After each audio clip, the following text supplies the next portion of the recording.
მოვამზადოთ შემწვარი ბოსტნეული სალათი, რომელიც ძალიან გემრიელია და ყოველ ზაფხულს სიამოვნებით ვამზადებ.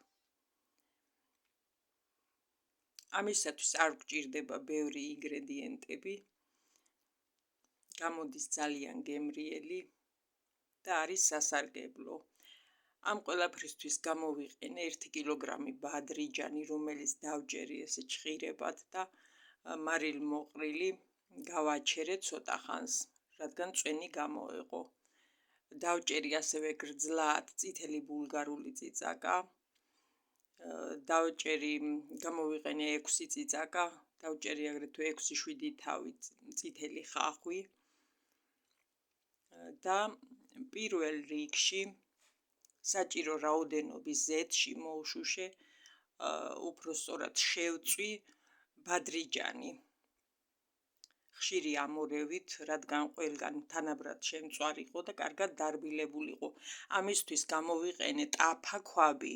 უმჯობესია ტაფაქვაბში მომზადება, რადგან თავის ორთქლში შეიწვას და ასე უფრო გემრიელი გამოდის.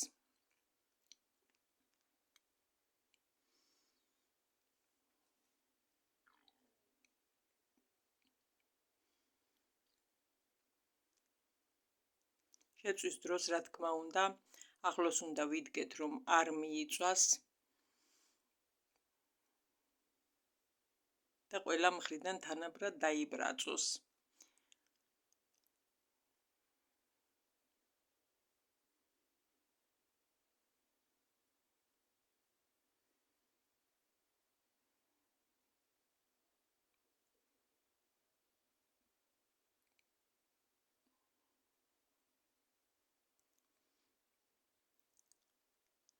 ტაფაქვაბი უნდა დავდგათ აუცილებლად საშუალო ან დაბალ ცეცხლზე და რამდენიმეჯერ მოუწევს მორევა, სანამ თანაბრად ჩაიშუშება და შეიწვება.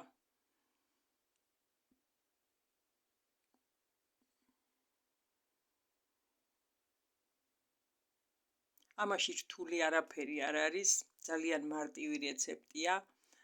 თუ დაინტერესდებით, შეგიძლიათ ჩაინიშნოთ რეცეპტი, ნუ დაიშურებთ ასევე კომენტარს, ან თუნდაც დააფიქსირეთ მოწონება ლაიქის სახით, ძალიან მადლობელს დაგრჩებით და ამით უფრო მექნება мотивация იმის, რომ კიდევ გადავიღო სხვადასხვა სახის ვიდეოები.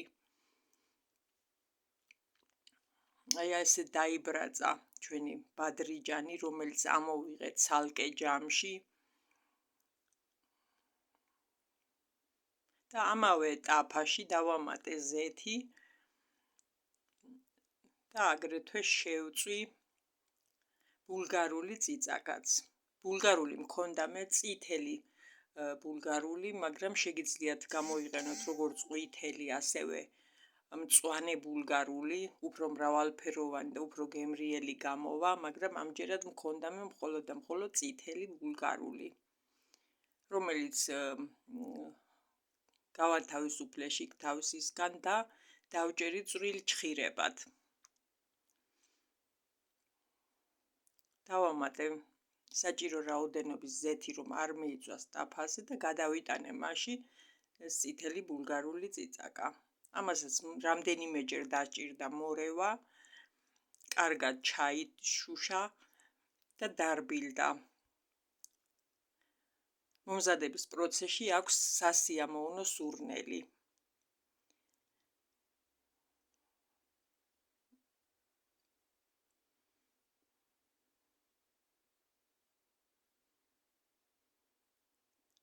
ძალიან კარგად იშუშება თავდახურული, ამისათვის საუკეთესო საშუალებაა ტაფაქვაბი,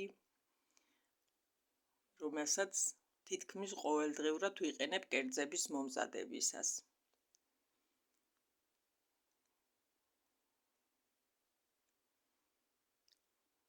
აქ უკვე მზად არის და ამასაც ვიღებ ცალკე ჯამში, რადგან გავანთავისუფლო ტაფა უკვე ხახვის მოსათუშად.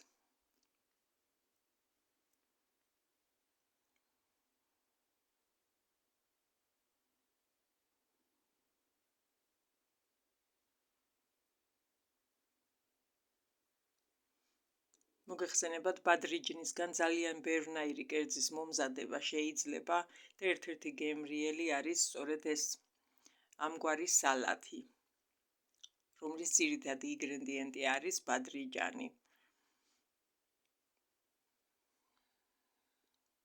ასე სასიამოვნო ფერზე დაიბრაცა ჩვენი წითელი ბულგარული.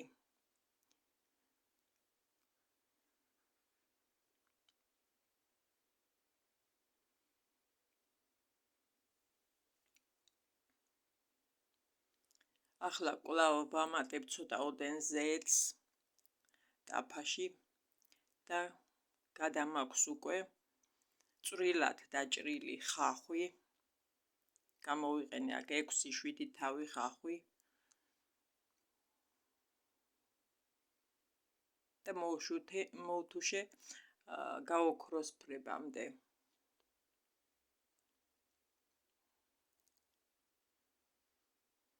ესეც რა თქმა უნდა თავდახურულ მდგომარეობაში. აქ უკვე საკმარისად მზად არის და ვიღებ ამასაც ცალკე ჯამში და ამით მთავრდება მოშუშვის და შეწვის პროცესი.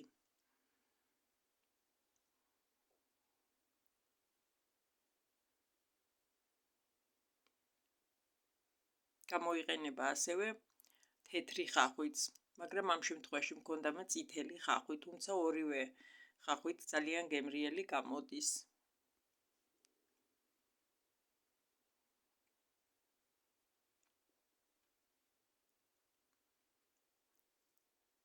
ახლა ამ ცხელ ბოსტნეულს უკვე გადავიტან ერთ ჭურჭელში სალათის ასაწყობად.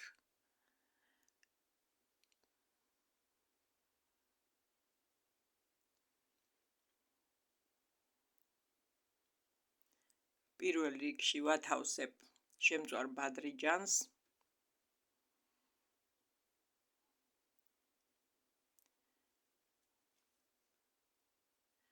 შემდეგ ვამატებ ასევე შემწვარ ბულგარულს,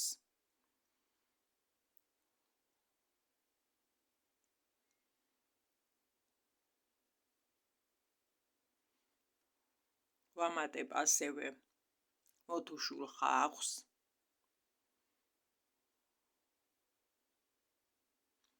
ხახვი რაც მეტი აქვს, უფრო უკეთესი, ძალიან უხდება ამ სალათს.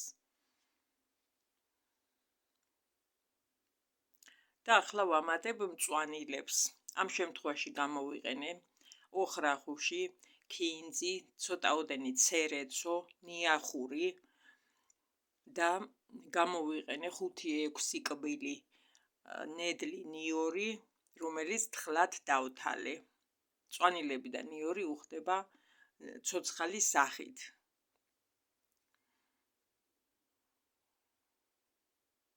თუმცა შეიძლება ესეც ჩაითუშოს ხახვთან ერთად, მაგრამ მე ასე ვამჯობინე. ახლა დავამატე შავი დაფქვილი წიწაკა, პილპილი, დავამატე ასევე საჭირო რაოდენობის მარილი, ვიყენებ იოდიზირებულ მარილს ყოველთვის, როგორც სალათებში, ასევე წვნიან კერძებში.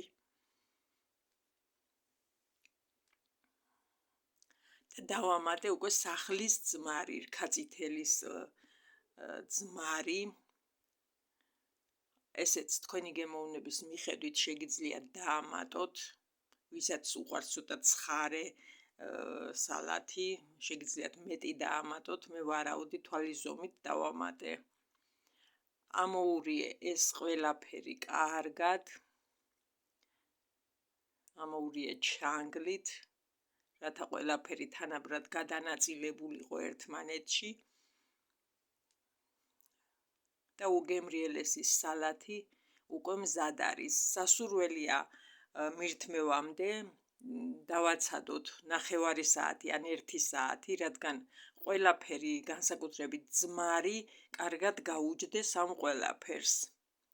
ასე უფრო გემრიელი და უფრო სასიამოვნო იქნება. ამ სალათის მომზადება ოღონდ მწვანილის და ნიურის ჩაშუშვით სასურველია შევინახოთ ქმინის ქილებში ზამთრისთვის. მაგ შემთხვევაში არ გამოგვადგება ნედლი მწვანილი, აუცილებლად უნდა ჩაიშუშოს ზეთში და ისე დავამატოთ. ამ რაოდენობის ინგრედიენტებით გამოდის ხოლმე 2-3 კილა კონსერვი. სტერილიზაციას უკეთებ ადუღებიდან 15-20 წუთის განმავლობაში, როცა მინდა ზამთრისთვის შესანახად. და თუ მაშინვე გინდათ რომ მიირთვათ, აუცილებლად ამ მეთოდით მოამზადეთ, როგორც ნახეთ ვიდეოში.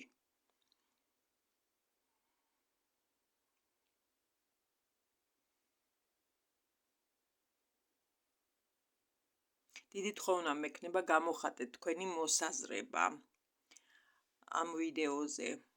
თქვენ თვითონ როგორ ამზადებთ, ძალიან გამახარებთ კომენტარებით, იმედია უარყოფით არაფერს დამიწერთ. ძალიან გამეხარდება თუ დააფიქსირებთ თქვენ მოწონებას, თუ მოგეწონათ, თუ არ მოგეწონათ, ეს უკვე თქვენი გადასაწყვეტია. მე ვცდილობ ხოლმე ყოველთვის გულით მინდა რომ რაც მე ვიცი მოგაწოდოთ ჩემი ცოდნა და გაგიზიაროთ.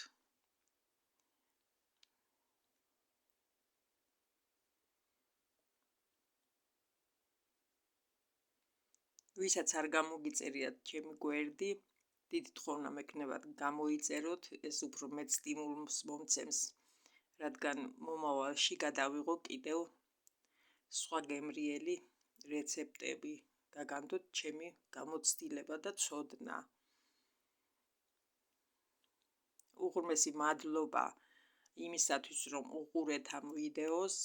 მე დაგემშვიდობებით მომავალ გემრიელობამდე გისურვებთ ყველაფერს საუკეთესოს და გემშვიდობებით.